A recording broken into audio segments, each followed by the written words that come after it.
primera oportunidad, comparaba los... o sea, que se pidió la incorporación al acta, después de los primeros forcejeos, fue efectivamente y expresamente reconocida por el doctor Gabor y por la señora Esther Blanco de Pech, por supuesto dando algún tipo de explicación. Pero más allá de eso, si lo importante de la declaración, soslayando esos pequeños aconteceres, nos encontramos con que en la primera declaración que presta la señora Aguerre de dos Santos, el día posterior al hecho, el 1 de marzo de 1991, declara que solamente dentro del inmueble en el cual desde afuera se escuchaban las voces, solamente la escucha a la señora Olga Margarita Burgar. El señor Burlando no aparece en esa declaración, para nada. 24 días después, para ser exactos, ya en sede judicial, está incorporado a la declaración de la señora Aguerre dos Santos el señor Burlando. Pero son circunstancias.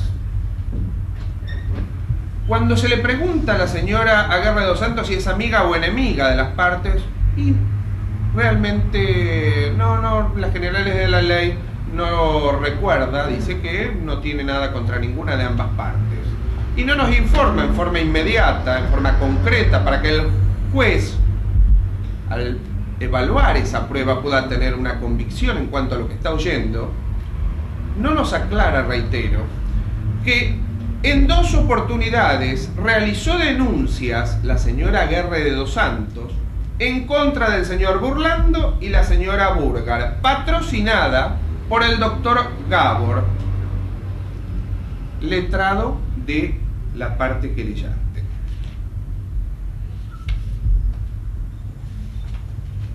Doctor, le quedan 5 minutos. Sí, doctora. La señora Esther Blanco de Pech, voy a hacer una pequeña referencia con la testigo Paca Pelo de Brunetto, en cuanto a que no sabía ubicar bien dónde vivía exactamente la señora en cuanto al espacio físico. La señora Esther Blanco de Pech reconoce en su declaración que unos días antes desaloja a Olga y a las dos nenas de la casa. Dice que los bienes los manejaba el hijo. Nos da una explicación en cuanto a su radicación definitiva en el Uruguay. Y nos manifiesta que en realidad lo que quiso hacer era hacer una mudanza de bienes. Pues yo entiendo, y así me parece, que si nos encontramos en presencia de que quiso hacer una mudanza de bienes, tuvo que haber hecho los trámites por aduana. Lo contrario implica que disfrazó un acto. Porque con esa misma explicación de la radicación definitiva en el año 82 nos podía haber explicado en realidad lo que quiso hacer, y respetando lo acontecido, lo que quiso hacer nos podía haber explicado: quise contraer matrimonio con el cónsul, y nos aparece esta radicación definitiva. La señora se radicó en el Uruguay en tal fecha y se llevó las camas, eran dos camas, una cama, un sofá, y hasta el almohadoncito. Evidentemente compartimos en algún momento la preocupación por los dos gatitos, pero no nos olvidamos que el desalojo previo que hizo lo hizo de las dos nietitas. Carlos Ladislao Pech nos confirma de alguna manera toda esta relación que se va dando, con su aire inocente, una sociedad que quiebra en el 89, que aparecen facturas en el año 91, nos dan una idea de a dónde estamos llegando. Es decir, por supuesto, las escrituras aparecen.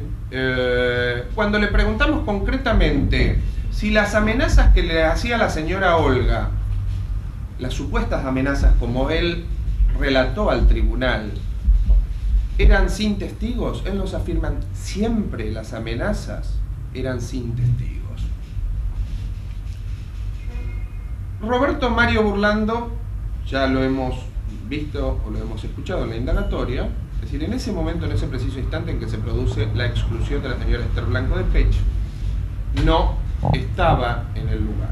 No obstante, podemos interpretar un rasgo de solidaridad frente a la señora Olga Burgar. La señora Olga Burgar reconoce la exclusión. La reconoce plenamente.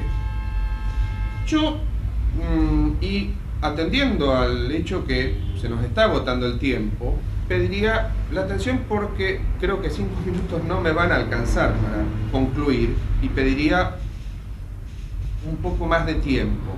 Concedo 5 minutos más, doctor. Muy gentil, su señoría. Tenemos que, quedó bien claro, el señor Pech, lo hemos visto acá, una persona muy pacífica. Es más, en algún momento los rasgos parecían de una persona bondadosa en la forma de hablar, pero nos dice, o queda una constancia, como que todos los meses le está pasando los alimentos a la señora Olga Burgar, quien se encarga de ambas hijas en edad escolar,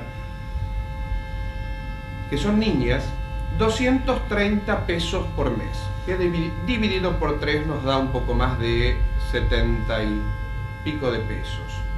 75 pesos aproximadamente, quizá, por cada uno de ellos por mes. Cuando vemos las fotografías del chalet en el cual vive, chalet con pileta de natación, cancha de tenis, varias habitaciones, asados para todo el mundo, por supuesto menos para Olga y las nenas, nos llama un poquitito la atención. Me refiero a las causas que han sido incorporadas por la lectura, en la cual aparecen las fotografías de la casa del señor Pech. Pero, por supuesto, en el descargo de esas fotos, él nos dice, sí, estoy en una calle de tierra.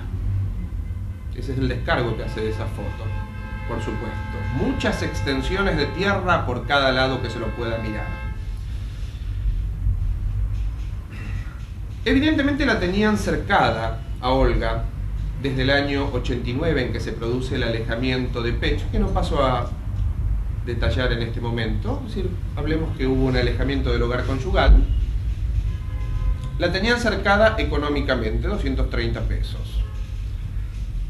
La tenían cercada, en rigor de verdad, desde el punto de vista del vaciamiento del patrimonio familiar, porque los 4 o 5 locales que se construyeron en la calle Congreso ya no aparecerán nunca más, y esos fueron construidos, los locales, durante la sociedad conyugal, y no van a aparecer, y no tenemos forma de que aparezcan.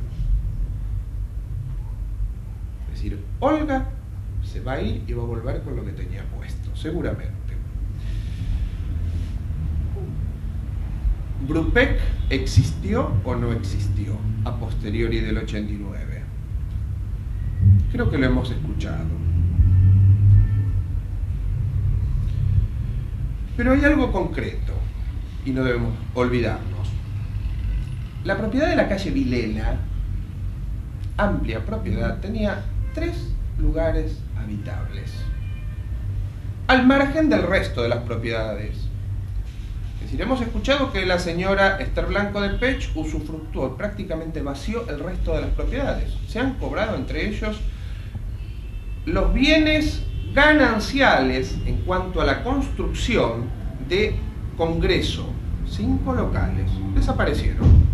Olga Burgar no tiene participación, no existe, no maneja los papeles, no existe. Pero olvidémonos, no existe. Congreso no existe. Hablemos nada más que de Vilela. No nos olvidemos también del reconocimiento de la propiedad del Uruguay. Primero siempre era para ir a visitar a los parientes enfermos. Generoso acto. Iba a cuidar la propiedad que declaró acá mismo. No teníamos esa prueba. Surgió de los labios de la señora Esther Blanco de Pech. No la teníamos. Curiosamente, Congreso es vendida a una empresa, a una firma de nacionalidad uruguaya, cuyos titulares no los podemos sondear, no tenemos la capacidad económica de librar un exhorto diplomático.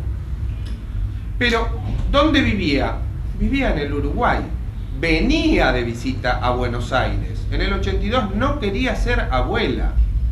Innegablemente después sí, un poco se encariñó. Si se encariñaba con los gatitos, ¿cómo no se iba a encariñar con las nietitas también? ¿Cuánto utilizaba de la propiedad? Los alquileres de Vilela, del primer piso, se los llevaba ella. Los del fondo se los llevaba ella. ¿Cuál es el motivo por el cual ella no aparece en los contratos? Es un tema de velar. Pero, Vuestra Señoría, la tenencia técnicamente es el uso que se hace de un determinado inmueble o de varios inmuebles. Evidentemente ha ejercido la tenencia y la ha derivado primero en el doctor Gabor y a posteriori en los inquilinos. No cabe duda de eso.